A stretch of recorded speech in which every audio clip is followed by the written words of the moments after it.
Enzorecto, kalaban ang katiwalian at kasinungalingan, kakampi sa katotohanan at kabutihan. Tell us about, na-intriga ko sa sinabi po ninyo dati na minamasdan ninyo yung body language, halimbawa, ng mga senator judges, pati ng mga audience, kung anong tone ang i-assume mo pag nagsasalita ka. Well, yes. Not so much, well, and as well, the senator judges, that's why I keep saying, hindi pwede yung absentee voting, yung virtual voting, pagdating ng final botohan for the articles, because the judges would have missed the body language, the eye contact, the manner of speaking. Namimiss nila yan if they allow voting in absentia, virtual voting.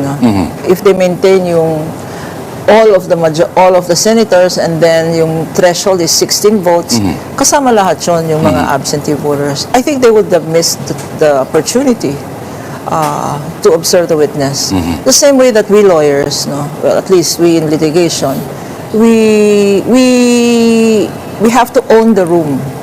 You have to figure out your opposing counsel, the body language of the opposing counsel. You also have to figure out the moods of the senators. Now, when they come in, makikita mo, some are chattering, small group chattering, some are serious, some have 3 thermoses in front of them.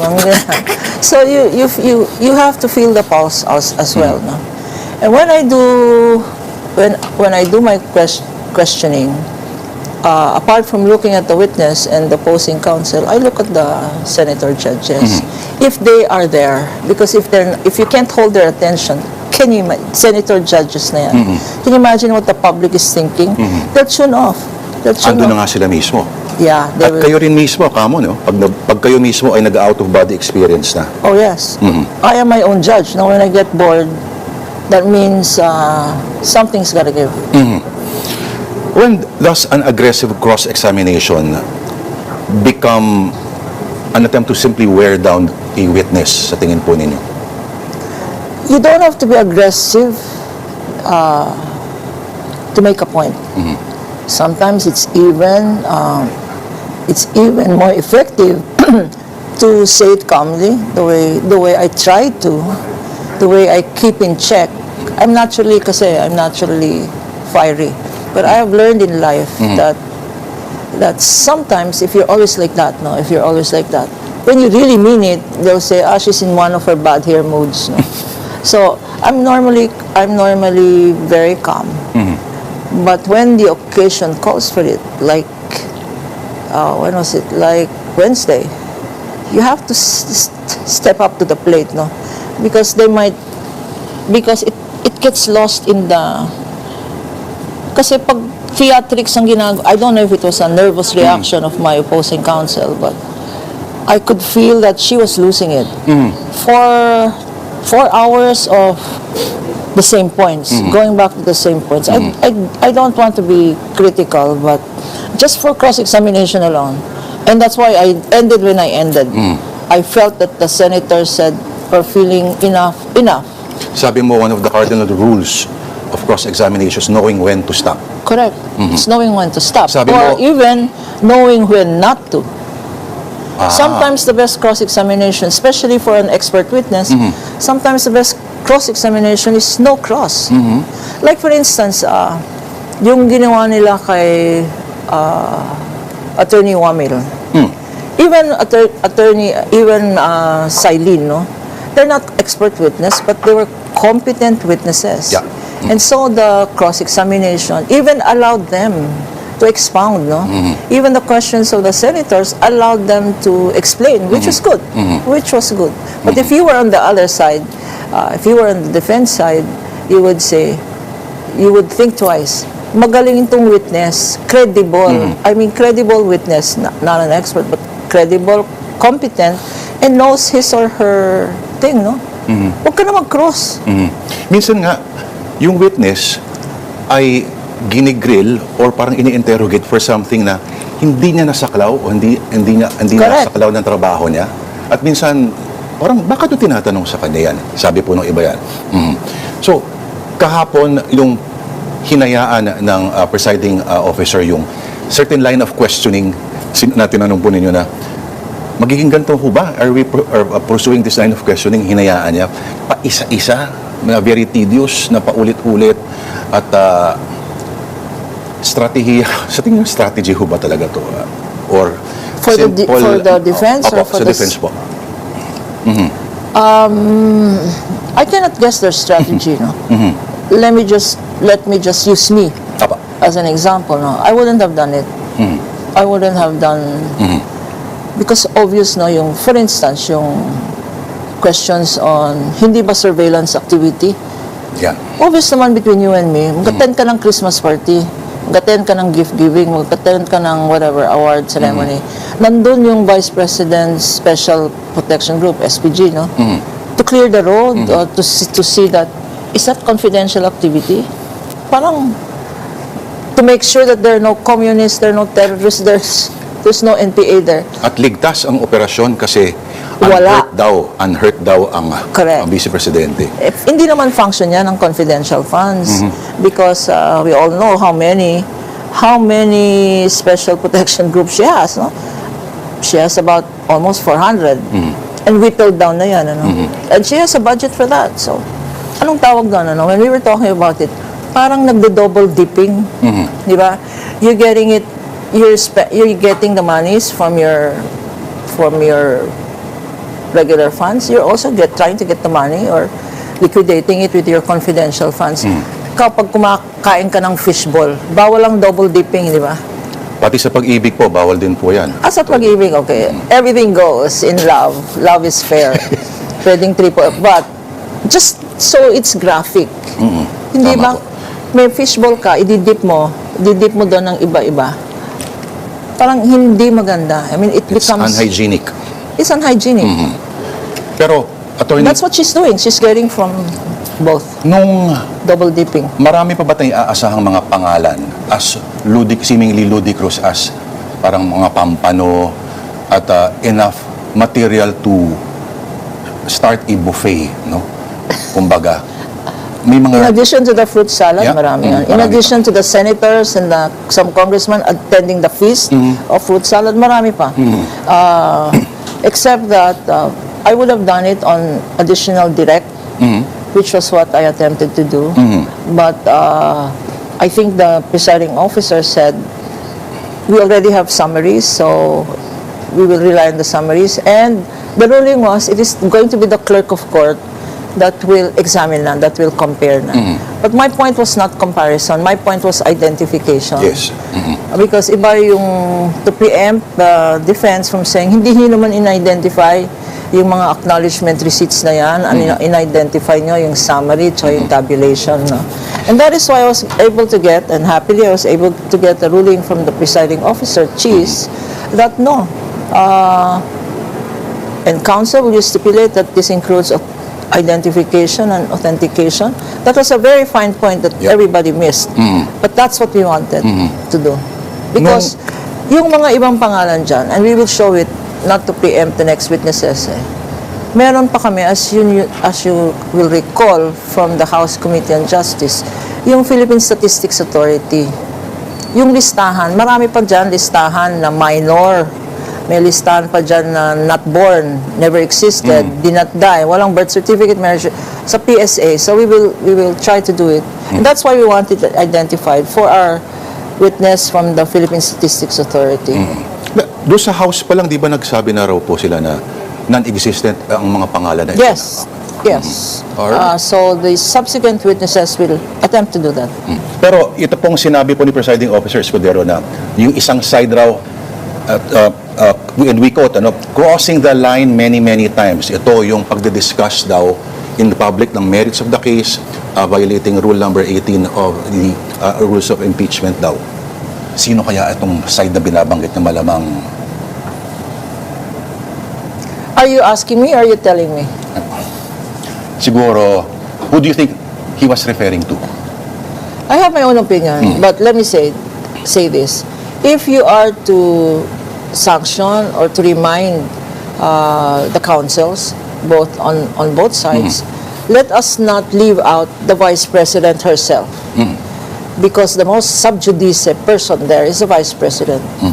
When she says, for instance, at least kami, when we comment on the proceedings, and sometimes you cannot comment on proceedings, which is allowed, without touching on the merits of the case. No?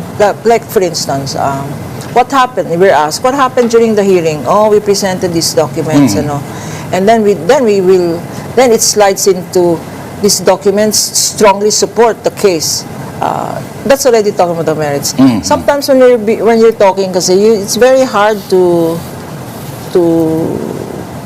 cut the thought, no? But the Vice President should be warned. She is the one that says this Senate is bending the rules. Ano yun? That's not only subjudice. That is a real attack on the institution. To me, that's even obstruction of justice. No? The Senate is bending the rules. And then she makes fun of bakit dalawa ang nakaupo dyan. Like it is a carnival of sorts na I don't know. And she has said so many other things, no?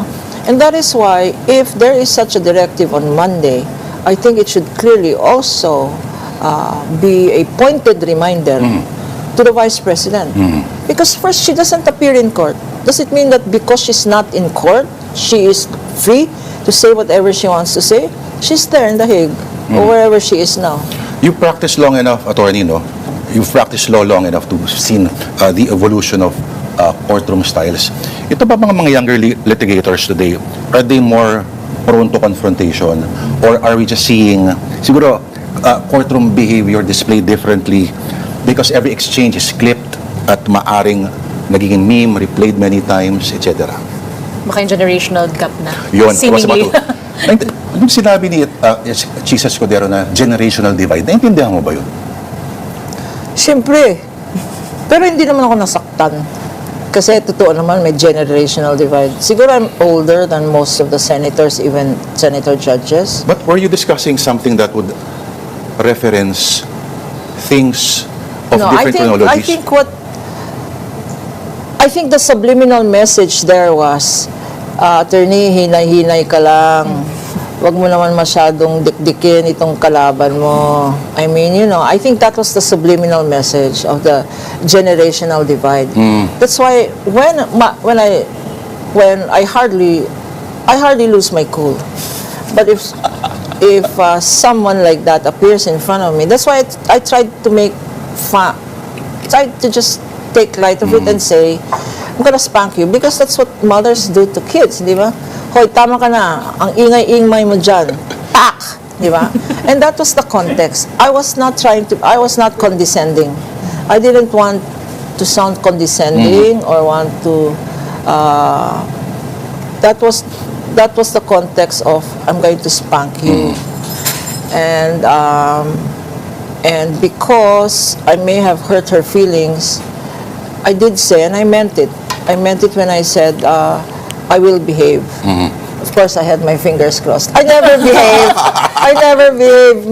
Everybody who knows me just, Pero, attorney, I never behave. Were you able to speak with Attorney Ferrer? No, I was looking for her after the hearing, but we were packing our things and we had 15 boxes to take care of. By the time I went to their side, she had not been there anymore. And no spanking happened? No spanking? Idol daw kayo, attorney. Idol niya naman daw kayo. Bata pa lang daw siya, idol daw kayo. Maraming salamat po. Pero totoo ba na alam mo daw ang laman ng each and every one of the contents of those boxes? Oh, yes. Wow. Oh, yes. Because we do have 4,492 documents. And we had classified them. We were prepared to show each and every document by exhibit number. Prepared to show. Preparation. Preparation is the key. So, dapat malaman din ng mga batang abogado yan. All over. Oh, yes. Yes. I have so many years of practice. I prepare. In fact, yung eye bags na yan, hindi matakpan ng ito, nung eye makeup natin dito, yung aking best friend dyan. Ay, dadali na sa special effects yun, attorney. Okay, nung lumabas ba later in the day na parang mas matunog yung storya ng konfrontasyon ninyo ni Attorney Ferrer, over dun sa merito ng kaso, ano po naramdaman ninyo, attorney? I think it is an indication that We're it is- bored. that no, it's an indication that the public, that you have an audience. Your audience is not only the Senate, but your audience is the public. And you cannot keep public attention for 4 hours straight. When I was raising kids, we were told, that's why wala ka pa noon, Sesame Street, mga ganyan. Hindi na nila alam. Hindi nyo na alam yan. Or there's a Filipino version. Sesame, batibot. Ganun. Batibot. Sesame. Yung mga batibot na yan. Ano. And I had always wondered why my kids would be glued. Because it was by segment. And I learned that the maximum attention span of human beings is 7 minutes. Max. 7 minutes. Because of TikTok, iigsi ba daw yun? Iiksi pa. Iiksi pa yun. And that was before social media. Yeah. That was just TV. Television. And that's why they would show Snuffleupagus. Then, favorite ko yun. At saka yung Oscar the Grouch was my favorite character. Oscar the Ipapaliwanag ko Grouch. sa kanya mamaya kung sino Hindi yung... mo alam yung mga Oscar the Grouch. Ano yung ah. galing But sa they would- basura? Yung galing sa- But they would change segment by segment. And Yes. people are glued. Now with AI and social media, the attention span is probably a click. It's 1 minute, and they don't like it, they click. So that is what the impeachment court is facing. Even in our desire to present the evidence, at least me, I am conscious that I am speaking to Yeah. two kinds of audiences, and hence,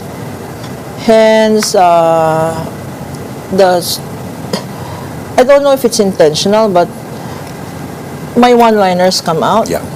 It's not really intentional. I guess it is just me entertaining myself, And people are watching. and there are some people watching. And you are... Bunyog, bunyog, halikan na kasama ka. Bunyog, kapag buklod ay may pag-asa. Luzon, Visayas, Mindanao, isa ang pananaw. Sa bagong Pilipinas ang bunyog isisigaw. Bunyog, bunyog.